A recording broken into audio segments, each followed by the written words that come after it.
स्वागत है आप सभी का एजी वेंकट चैनल पे।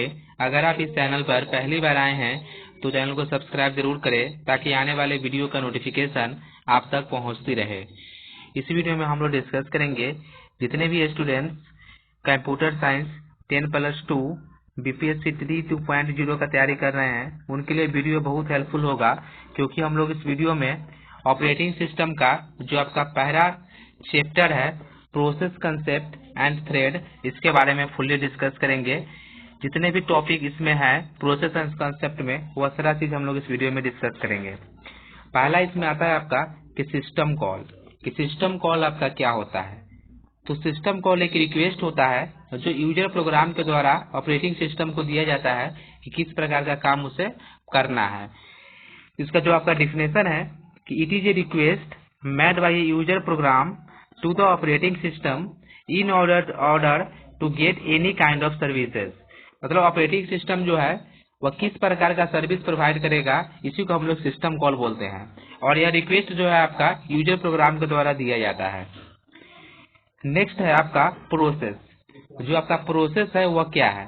प्रोसेस का मतलब होता है कि जो प्रोग्राम एग्जीक्यूशन में होता है उसी को हम लोग प्रोसेस बोलते हैं। It is an instance of a program. ठीक है, तो यहाँ तो हम लोग डिस्कस कर ले कि प्रोग्राम और प्रोसेस में क्या आपका डिफरेंस है।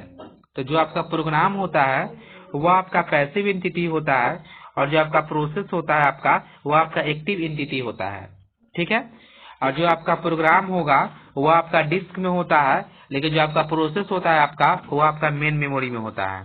ठीक है, तो ये मेन आपका डिफरेंस है प्रोग्राम और प्रोसेस में कि जो आपका प्रोग्राम होता है वो आपका डिस्क में स्टोर होता है, लेकिन जो आपका प्रोसेस होता है वो आपका मेन मेमोरी में होता है।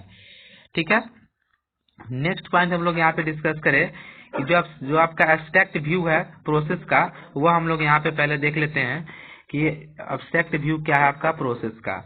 आप यहाँ पे डायग्राम देख सकते हैं। पहले आपका स्टैक होता है जो आपका फंक्शन पैरामीटर, रिटर्न एड्रेस और लोकल वेरिएबल। आप सिंपली याद रख सकते हैं कि abstract view of a process जो आपका होता है इसमें आपका स्टैक हुआ, डायनेमिक डाटा होगा जिसको हम लोग हीप बोलते हैं, डेटा पोर्शन हुआ जिसको हम लोग ग्लोबल वेरिएबल बोलते हैं, कोड या टेक्स्ट होता है जिसपे हम लोग इंस्ट्रक्शन देते हैं। ठीक है, इसके बाद होता है कि आपका ऑपरेशन ऑन ए प्रोसेस। कि जो आपका प्रोसेस होता है इसमें ऑपरेशन क्या क्या होता है।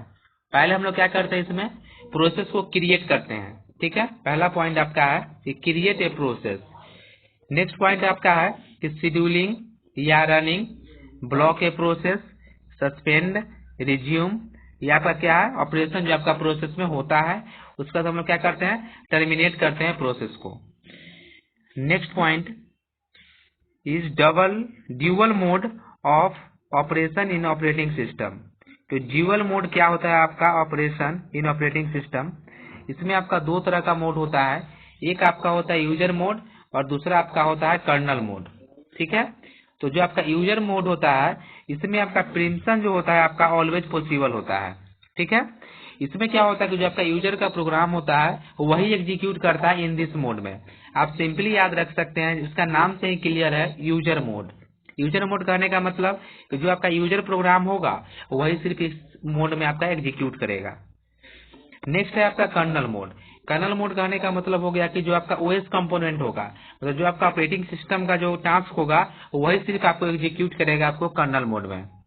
और इसमें क्या होता है नो प्रिम्पशन होता है, इसमें सिर्फ आपका एटॉमिक एग्जीक्यूशन होता है। जो आपका कर्नल मोड होता है इसमें आपका एटॉमिक एग्जीक्यूशन होता है। ठीक है, यही आपका डिफरेंस था कि आपका यूजर मोड और कर्नल मोड में क्या डिफरेंस है। नेक्स्ट जो आपका इम्पोर्टेंस है कि पीसीबी क्या होता है। पीसीबी कहने का मतलब होता है आपका process control block.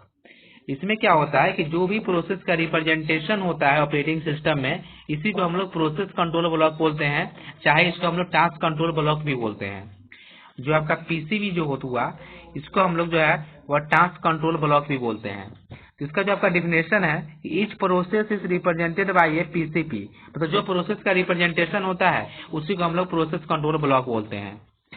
It is associated with every process to maintain process ID, starting address of a page table, open file information, CPU information, security information, etc. ठीक है, उसके बाद कभी कभी आपको एग्जामिनेशन में पूछा जाता है कि जो आपका एट्रीब्यूट क्या क्या होता है आपका पीसीबी का। जो आपका प्रोसेस कंट्रोल ब्लॉक होता है, जो आपका टास्क कंट्रोल ब्लॉक है, इसका आपका एट्रीब्यूट से क्या क्या होता है। तो पहला हम लोग एट्रीब्यूट्स यहाँ पे डिस्कस करें तो प्रोसेस आईडी हो गया, जिसको हम लोग पेरेंट प्रोसेस आईडी भी बोलते हैं, ठीक है। इसके बाद हम लोग यहाँ पे नेक्स्ट देखें तो आपका हो गया प्रोसेस का स्टेट, मतलब जो आपका प्रोसेस है उसका स्टेट क्या है, उसका program counter, CPU register, CPU scheduling information, memory management information, accounting information, address space for the process, user identification, input output status और आपका लिस्ट ऑफ ओपन फाइल। यह आपका क्या है, एट्रीब्यूट है प्रोसेस पीसीबी का, मतलब प्रोसेस कंट्रोल ब्लॉक का आपका एट्रीब्यूट है ये सब, ठीक है। इसके बाद हम लोग यहाँ नेक्स्ट देखें प्रोसेस स्टेट डायग्राम। ये आपका बहुत ही इंपोर्टेंट है, प्रोसेस स्टेट डायग्राम, ठीक है। जो आपका प्रोसेस होता है उसको हम लोग रिप्रेजेंट कैसे करते हैं स्टेट डायग्राम में। तो पहला आपका जो स्टेट होता है वो आपका होता है न्यू स्टेट। आप सिंपली याद रख सकते हैं कि जो आपका प्रोसेस स्टेट डायग्राम होता है इसमें कुल जो है मेन जो आपका स्टेट है वो 5 है। इसमें आपका पहला है न्यू स्टेट, दूसरा है आपका रेडी स्टेट, उसके बाद आपका है रनिंग स्टेट, उसके बाद है आपका वेटिंग स्टेट जिसमें आपका इनपुट आउटपुट इवेंट्स होता है, उसके बाद आपका नेक्स्ट है टर्मिनेशन। तो जो आपका न्यू स्टेट होता है, जो आपका न्यू स्टेट से प्रोसेस जो आपका जो रेडी स्टेट में आता है इसको जो हम लोग एडमिटेड बोलते हैं, या एडमिटेड का दूसरा नाम आपका होता है लॉन्ग टर्म शेड्यूलर। जो आप लॉन्ग टर्म शेड्यूलर सुनते होंगे इसका मतलब यह होता है कि जो न्यू स्टेट में प्रोसेस होता है, मतलब जो प्रोसेस आपका हार्ड डिस्क में है उसको जो जैसे ही हम लोग मेन मेमोरी में लाते हैं इसी को हम लोग बोलते हैं लॉन्ग टर्म शेड्यूलर, चाहे इसका दूसरा नाम आपका क्या होता है, एडमिटेड होता है। तो जैसे ही प्रोसेस आपका मेन मेमोरी में आता है, ठीक है, मतलब रेडी स्टेट को हम लोग मेन मेमोरी बोलते हैं, ठीक है। और जो आपका रनिंग स्टेट हुआ इसको हम लोग सीपीयू बोलते हैं। तो यहाँ पे क्या होता है, जैसे ही आपका प्रोसेस रेडी स्टेट में आता है तो इसमें बहुत सारे प्रोसेस जो होता है आपका मेन मेमोरी में अवेलेबल होता है, ठीक है। तो इसमें से कोई एक ही प्रोसेस जो आपका सीपीयू एग्जीक्यूट कराएगा, ठीक है। तो इसमें से जो कोई भी प्रोसेस जो आपका जो रनिंग स्टेट में आएगा, जैसे ही प्रोसेस रनिंग स्टेट में आया तो वह प्रोसेस एग्जीक्यूट होने लगेगा। अगर कुछ देर उसको एग्जीक्यूट करने के बाद अगर उसको इनपुट आउटपुट इवेंट्स की जरूरत पड़ती है तो डायरेक्ट आपका वेटिंग स्टेट में चला आता है। वेटिंग स्टेट का आने का मतलब होता है इसमें आपका इनपुट आउटपुट इवेंट्स के लिए आता है। लेकिन जैसे ही प्रोसेस आपका वेटिंग स्टेट में आएगा इसका मतलब वह वेटिंग से डायरेक्ट आपको रनिंग में नहीं जाएगा। वेटिंग से जो आपका जो प्रोसेस होगा वो आपका फिर से रेडी स्टेट में जाएगा, उसके बाद फिर रनिंग में आएगा। मतलब जो आपका वेटिंग स्टेट होता है इससे आप डायरेक्टली जो है आप रनिंग स्टेट में प्रोसेस को नहीं भेज सकते हैं। तो सिंपली आप यहाँ पे ध्यान रख सकते हैं कि जो आपका रेडी स्टेट हुआ और जो आपका रनिंग स्टेट हुआ, जो प्रोसेस मतलब आपका रेडी स्टेट में अवेलेबल है, रेडी स्टेट से जैसे ही प्रोसेस आपका रनिंग स्टेट में जाता है इसको हम लोग क्या बोलते हैं, शॉर्ट टर्म शेड्यूलर बोलते हैं, ठीक है। तो शॉर्ट टर्म शेड्यूलर क्या होता है, जो प्रोसेस आपका रेडी टू रनिंग में जाएगा इसको हम लोग शॉर्ट टर्म शेड्यूलर बोलते हैं, चाहे इसको हम लोग शेड्यूलर डिस्पैच भी बोलते हैं, ओके। इसके बाद आपका क्या होता है कि जैसे ही प्रोसेस जो है आपका कंप्लीट हो गया, मतलब जिसको जितना उसको एग्जीक्यूशन टाइम चाहिए वो आपको एग्जीक्यूट कर गया तो वह प्रोसेस क्या होता है, टर्मिनेट कर जाता है। जैसे उसका जो आपका एग्जीक्यूशन कंप्लीट होगा वह प्रोसेस जो आपका वह टर्मिनेट कर जाएगा, वह टर्मिनेशन स्टेट हो गया।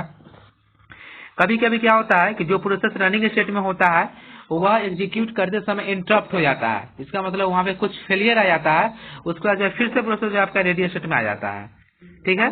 तो जैसे ही प्रोसेस फिर रेडी में आएगा उसके बाद फिर रनिंग में जाएगा, ठीक है। तो यह प्रोसेस जो आपका ऑलवेज चलता रहता है, रनिंग से रेडी, फिर वेटिंग से रेडी, रेडी से रनिंग, ठीक है। तो यहाँ पे आप सिंपली आप ध्यान रख सकते हैं 3 जो इम्पोर्टेंट पॉइंट आया कि जो आपका न्यू से रेडी में जाता है इसको हम लोग लॉन्ग टर्म बोलते हैं, और जो आपका रेडी से रनिंग में जाता है इसको हम लोग शॉर्ट टर्म बोलते हैं, ठीक है। जो वेटिंग है ये आपको इनपुट आउटपुट इवेंट्स के लिए इसमें प्रोसेस को हम लोग भेजते हैं, उसके बाद वह डायरेक्ट रनिंग में नहीं जाता है, उसके बाद पहले वो आपका वेटिंग में आएगा। यही आपका क्या है, प्रोसेस स्टेट डायग्राम है, कैसे कैसे प्रोसेस जो आपका एग्जीक्यूट करता है। कभी कभी आप देखते होंगे कि पूछा जाता है कि मीडियम टर्म शेड्यूलर, कि मीडियम टर्म शेड्यूलर क्या होता है। तो सिंपली आप ध्यान में रख सकते हैं कि जो रनिंग से रेडी में प्रोसेस जाता है इंटरप्ट होके, इसी को हम लोग बोलते हैं मीडियम टर्म शेड्यूलर। ठीक है, कुछ ही समय के लिए ये जो है आपका स्टेट क्रिएट होता है। सस्पेंडेड स्टेट क्या होता है कि कुछ ही समय के लिए क्रिएट होता है। तो यहाँ पे कभी भी मीडियम टर्म शेड्यूलर पूछा जाएगा तो इसका मतलब होता है आपका रनिंग से रेडी। यहाँ पे आपका प्रोसेस स्टेट डायग्राम जो आपका कंप्लीट होता है। इसके बाद हम लोग यहाँ पे नेक्स्ट टॉपिक देखते हैं कि जो आपका प्रोसेस होता है, ठीक है, कि in the wait state there will be multiple number of process that will be perform input output operation simultaneously. कहने का मतलब कि जैसे आपका कभी पूछा जा सकता है कि जो आपका वेटिंग स्टेट होता है इसमें कुल कितना प्रोसेस एक बार में रह सकता है, तो इसमें कितना होता है, आप मल्टीपल नंबर ऑफ प्रोसेस को जो है आप एक साथ रख सकते हैं वेटिंग स्टेट में। जैसे ही आपका जो आपका मेन मेमोरी जो आपका रेडी स्टेट होता है, इसमें भी आपका क्या होता है, मल्टीपल नंबर ऑफ प्रोसेस आप डायरेक्ट रख सकते हैं। कि when the process is in ready state, running और waiting state, it is reside in the main memory, otherwise the process in secondary memory. इसका कहने का मतलब यह है कि जब प्रोसेस आपका रेडी स्टेट में होगा, ठीक है, या रनिंग स्टेट में होगा या आपका वेटिंग स्टेट में होगा, तब तक वह प्रोसेस जो है आपका मेन मेमोरी में होगा। अदरवाइज जो प्रोसेस होगा वो आपका सेकेंडरी मेमोरी में रहता है। ठीक है, इसके बाद हम लोग यहाँ पे नेक्स्ट देखते हैं कि थ्रेड आपका क्या होता है। थ्रेड से पहले जो आपका कुछ ट्रेडिशनल प्रोसेस था उसमें प्रॉब्लम क्या था जिसके कारण आपका जो है थ्रेड को लाने की जरूरत पड़ी।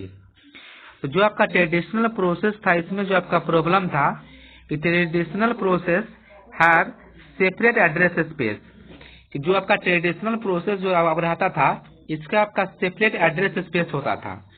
प्रोसेस क्रिएशन एंड स्विचिंग जो होता था इसमें वो आपका एक्सपेंसिव होता था। Sharing memory area among process is non trivial. ठीक है, यही सब इसमें प्रॉब्लम था ट्रेडिशनल प्रोसेस में, जिसके कारण जो आपको थ्रेड को लाया गया है। तो थ्रेड क्या होता है वो हम लोग पहले डिस्कस कर लेते हैं कि आपका थ्रेड है क्या। थ्रेड जो आपका होता है वह बेसिक यूनिट होता है सीपीयू यूटिलाइजेशन का, that share along with the other thread of the same process. Thread is a basic unit of CPU utilisation that share along with the other thread of the same process. Next point is the address space consist of A code section, data section and other common resources like file, signal, semaphore etc। Thread जो आपका contents करता है thread specific data हुआ जो आपका share नहीं कर सकते हैं thread at the same process. Each thread maintain its own register, share and stack to monitor control within the code section of the process. आप सिंपली देख सकते हैं यहाँ पे कि थ्रेड जो होता है आपका वो आपका लाइट वेट प्रोसेस होता है। ठीक है, और जो आपका कंटेक्स्ट स्विच ओवरहेड हो जाता है, ओवरहेड जो होता है इसमें वो आपका लेस होता है थ्रेड बेस्ड सिस्टम में compare to process based system. इसका कहने का मतलब यह है कि जो आपका कंटेक्स्ट स्विच ओवरहेड जो होता है वो आपका थ्रेड बेस्ड सिस्टम में कम होता है compare to process based system में आपका ज्यादा होता है। ठीक है, इसके बाद दो तरह का आपका जो होता है वह थ्रेड होता है। इसमें इसका हम लोग डिफरेंस देख लेते हैं क्या डिफरेंस होता है। जो आपका यूजर लेवल थ्रेड और आपका कर्नल लेवल थ्रेड में क्या डिफरेंस है। तो जो आपका यूजर लेवल थ्रेड होता है are created by the application package और library at the user level without taking any support of operating system. बिना ऑपरेटिंग सिस्टम के सपोर्ट के यूजर लेवल थ्रेड जो है आपका एप्लीकेशन पैकेज लाइब्रेरी क्रिएट कर देता है। लेकिन जो आपका कर्नल लेवल थ्रेड है scheduling must be through operating system. ठीक है, नेक्स्ट पॉइंट इज कि thread management is done at the user mode. जो आपका यूजर लेवल थ्रेड होता है इसमें आपका थ्रेड मैनेजमेंट डन होता है यूजर मोड से, और जब आपका कर्नल लेवल थ्रेड होता है इसमें थ्रेड मैनेजमेंट जो आपका डन होता है वो आपका कर्नल मोड से होता है। नेक्स्ट डिफरेंस इज इसमें आपका फास्टेस्ट कंटेस्ट स्विचिंग होता है। जो आपका यूजर लेवल थ्रेड होता है इसमें आपका फास्टेस्ट कंटेस्ट स्विचिंग होता है, लेकिन जो आपका कर्नल लेवल थ्रेड होता है इसमें आपका लोएस्ट कंटेस्ट स्विचिंग होता है। Next point is entire process get blocked when a thread require an input output device or any system call। जो आपका यूजर लेवल थ्रेड होता है इसमें क्या इसका डिसएडवांटेज है कि जैसे ही कोई प्रोसेस इनपुट आउटपुट इवेंट्स का रिक्वायर्ड करता है, मतलब रिक्वायरमेंट पड़ता है उसको, वैसा ही जो होता है इसमें सारा प्रोसेस ब्लॉक हो जाता है, यूजर लेवल थ्रेड में। लेकिन कर्नल लेवल थ्रेड में ऐसा कुछ भी नहीं होता है। जो प्रोसेस इनपुट आउटपुट के लिए गया वही सिर्फ ब्लॉक होगा, उसके बाद कोई ब्लॉक नहीं होगा। No other process get block except the specific thread within input output events will be blocked. इसका कहने का मतलब यह हुआ कि जो आपका कर्नल लेवल थ्रेड्स होता है, इसमें जो आपका इनपुट आउटपुट इवेंट्स का रिक्वायरमेंट होता है कोई प्रोसेस का, तो सिर्फ वही प्रोसेस ब्लॉक होगा, उसके बाद कोई भी प्रोसेस ब्लॉक नहीं होगा। लेकिन इसमें क्या होता है, जो आपका यूजर लेवल थ्रेड जो होता है, इसमें जो होता है अगर आपको एक भी प्रोसेस का इनपुट आउटपुट इवेंट्स की जरूरत पड़ती है तो सारा प्रोसेस जो है आपका ब्लॉक हो जाता है। यही आपका मेन डिफरेंस है यूजर लेवल थ्रेड का और आपका कर्नल लेवल थ्रेड्स का। ठीक है, इसके बाद हम लोग यहाँ पे नेक्स्ट देखें कि इसका बेनिफिट्स क्या है मल्टी थ्रेडिंग का। तो बेनिफिट्स ऑफ मल्टी थ्रेडिंग, इसमें पहला आपका होता है responsiveness, resource sharing, economical design होता है। इसमें क्या होता है, कंटेक्स्ट स्विच ओवरहेड जो आपका कम होता है, utilization of multi processor architecture. ठीक है, तो बेनिफिट जो आपका होता है मल्टी थ्रेडिंग का, responsiveness, resource sharing, economical design और utilization of multi processor architecture. ठीक है, इसके बाद हम लोग यहाँ पे नेक्स्ट देखें कि जो आपका मल्टी थ्रेडिंग मॉडल्स होता है वह क्या क्या होता है। मेनी टू वन मॉडल, इसका कहने का मतलब हुआ कि it maps many user level threads to one kernel level threads. Multiple threads can not run in parallel on multi processor, इसको मेनी टू वन मॉडल बोलते हैं। इसके बाद आपका होता है वन टू वन मॉडल। इसमें क्या होता है कि it maps each user thread to a kernel level thread, creating a user thread require creating the corresponding kernel thread. तो मेनी टू मेनी मॉडल जो होता है इसमें आपका multiplexes many other thread to a smaller और equal number of kernel thread. यही यहाँ पे आपका जो है पूरा टॉपिक कंप्लीट होता है आपका प्रोसेसेस, ठीक है, एंड थ्रेड्स का। ठीक है, अगर आपको कोई भी डाउट है बीपीएससी 3 2.0 10+2 कंप्यूटर साइंस वैकेंसी से रिलेटेड तो आप कमेंट करके पूछ सकते हैं। अगर यह वीडियो आपको अच्छा लगे तो चैनल को सब्सक्राइब जरूर करें। Thank you.